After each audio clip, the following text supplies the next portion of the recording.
അൻവറിന്റെ രാഷ്ട്രീയ ലക്ഷ്യം വ്യക്തമല്ല. ജയിക്കാൻ വേണ്ടിയാണോ സ്വതന്ത്രനായി നിലമ്പൂരിൽ മുൻ MLA കളത്തിലിറങ്ങുന്നതെന്ന് വ്യക്തമല്ല. ശക്തരായ രണ്ട് പാർട്ടികൾക്കെതിരെ എന്തായാലും ഒന്നും കാണാതെ PV അൻവർ ഇറങ്ങില്ല.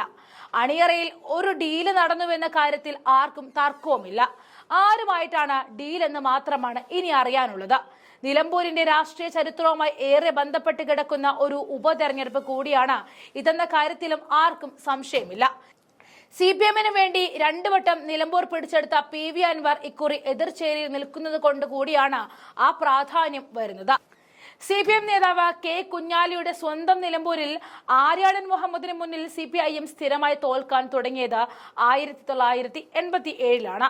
പിന്നെ മണ്ഡലം ഒന്ന് തിരിച്ചു കിട്ടിയത് 2016-ൽ PV അൻവർ എന്ന ഇടത് സ്വതന്ത്രനിലൂടെയാണ്. അൻവർ ഇല്ലെങ്കിൽ CPIM ഇല്ല എന്നാണ് UDF പറഞ്ഞു നടന്നത്. അങ്ങനെയല്ല എന്നും തെളിയിക്കേണ്ട വലിയ ബാധ്യത ഇപ്പോൾ LDF-നുമുണ്ട്. നിലമ്പൂർ ഉപതെരഞ്ഞെടുപ്പ് സംസ്ഥാന രാഷ്ട്രീയത്തിൽ ഒരു ചലനവും ഉണ്ടാക്കില്ല. നിലമ്പൂരിൽ പോലും അൻവറിന്റെ രാഷ്ട്രീയ ഭാവി ഇല്ലാതെ മറ്റൊരു വിഷയവും ചർച്ചയിലും ഉണ്ടാകില്ല. പക്ഷേ നിലമ്പൂർ UDF പറയുന്നത് പോലെ സെമി ഫൈനൽ ഒന്നുമല്ലെങ്കിലും ഒരു ദിശാസൂചികയായിരിക്കും. ശരിക്കും സെമി ഫൈനലായ തദ്ദേശ സ്വയംഭരണ തെരഞ്ഞെടുപ്പിന് പിന്നാലെ വരുന്നുണ്ട്. കേരള സംസ്ഥാന ചരിത്രത്തിലെ ഏറ്റവും കൂടുതൽ ഉപതെരഞ്ഞെടുപ്പുകൾ നടന്നിട്ടുള്ള മണ്ഡലങ്ങളിൽ ഒന്നാണ് നിലമ്പൂർ. രാഷ്ട്രീയ അനിവാര്യത കൊണ്ടും ഇതുപോലെയുള്ള രാജികൾ കൊണ്ടും ഒക്കെ ഉപതെരഞ്ഞെടുപ്പ് നടന്ന ചരിത്രം മറ്റൊരു മണ്ഡലത്തിലും പറയാനുണ്ടാകില്ല. മഞ്ചേരി വിഭജിച്ച നിലമ്പൂർ ഉണ്ടായത് 1965-ലാണ്. ആ തിരഞ്ഞെടുപ്പിൽ CPIM-ന്റെ K കുഞ്ഞാലിയാണ് ജയിച്ചത്. ആർക്കും ഭൂരിപക്ഷമില്ലാത്ത ഭരണം സാധ്യമാക്കാതെ പോയ തെരഞ്ഞെടുപ്പായിരുന്നു അത്.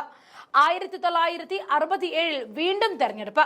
അത്തവണയും K കുഞ്ഞാലി തന്നെ ജയിച്ചു. ഈ സഭ കാലയളവിലാണ് K കുഞ്ഞാലി വെടിയേറ്റ് മരിക്കുന്നത്. സംസ്ഥാനത്ത് ഒരു MLA അതിനു മുൻപും ശേഷവും വെടിയേറ്റ് മരിച്ചിട്ടില്ല. K കുഞ്ഞാലി കൊല്ലപ്പെട്ട ശേഷം നടന്ന ഉപതെരഞ്ഞെടുപ്പിൽ ജയിച്ചത് CPIM അല്ല, മറിച്ച് കോൺഗ്രസ് ആയിരുന്നു. കോൺഗ്രസിന്റെ MP ഗംഗാധരൻ CPIM-ന്റെ VP അബൂബക്കറിനെ പരാജയപ്പെടുത്തുകയായിരുന്നു നിലമ്പൂരിൽ. കുഞ്ഞാലിയുടെ കൊലപാതകത്തിൽ മുഖ്യ ആരോപണ വിധേയനായ ആര്യാടൻ മുഹമ്മദ് 1977 ജയിക്കുന്നതാണ് പിന്നീട് കണ്ടത്.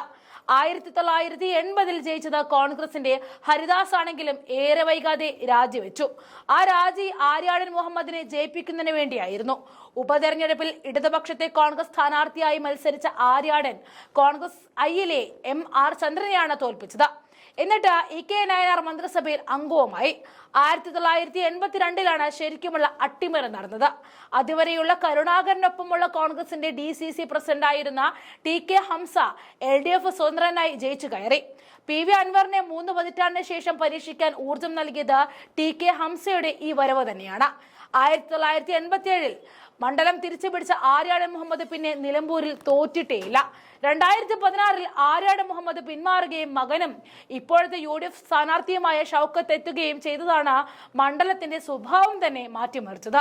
ഇടത് സ്വതന്ത്രനായി എത്തിയ PV അൻവർ 11,154 വോട്ടിന്റെ ഭൂരിപക്ഷത്തിനാണ് ജയിച്ചു കയറിയത്.